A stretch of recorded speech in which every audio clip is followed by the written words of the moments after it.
Stories from the heart of mid-Michigan. This is Fox 47 News at 10. Welcome to your Fox 47 News at 10 Mid-Michigan. I'm Tiana Jenkins. The Lansing School District is telling its student athletes that they will have to get better grades in order to play sports. Your neighborhood reporter Yasmin Ludi is here with more on the decision and just how high their grades will need to be. This fall, student athletes in the Lansing schools will face a new challenge. The district is requiring them to have a C average if they want to play. By raising the standard, the expectation to at least a 2.0, we're really just doing right by students, where we're saying we believe in you, we know you can do the work, and this is how we're going to, have our expectations for you. When Ben Schuldiner became superintendent July 1st, the district began reviewing existing policies. And when we got to the GPA requirement of 1.66, we felt that was too low, that certainly students rise the level of expectations.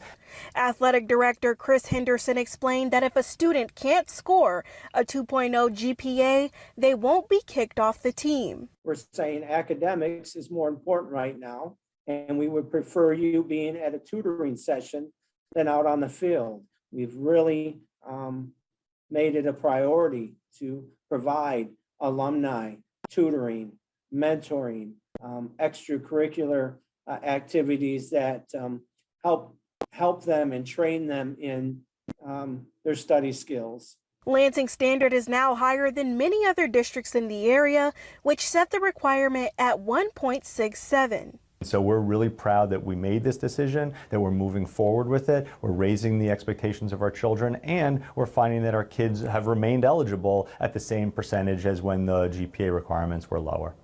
To keep track of student performance off the field, weekly progress reports will be submitted to the athletic director for review. For now, reporting in Lansing, I'm Yasmin Ludi, Fox 47 News. Hundreds of supporters of former President Donald Trump rallied at the state capitol calling for a forensics audit of last year's election in Michigan. This is helicopter video of the rally this afternoon.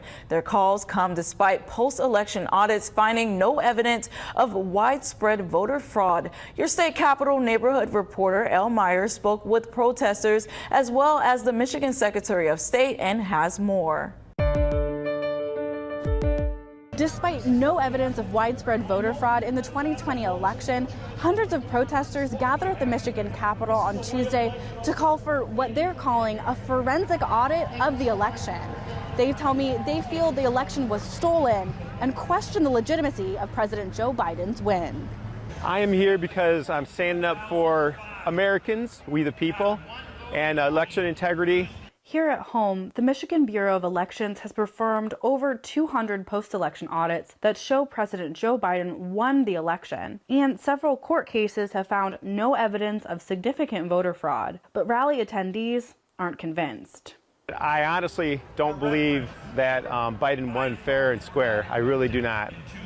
There's just way too many people at the Trump rallies. The rally was organized by a group called Election Integrity Fund and Force, and it was publicly endorsed by former President Donald Trump last week. It drew significantly larger crowds than originally expected. Attendees called not just for a recount, but a forensic audit of the election process in Michigan. A recount has to do just counting the votes that exist. But a forensic audit goes much deeper. It goes into analysis of the actual ballot to see if it's legitimate or not.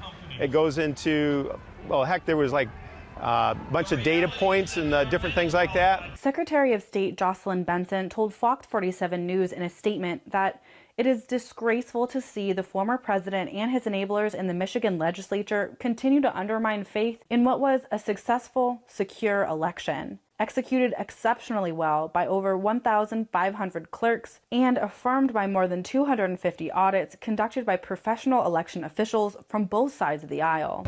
Attendees tell me they feel the fate of the United States is on the line.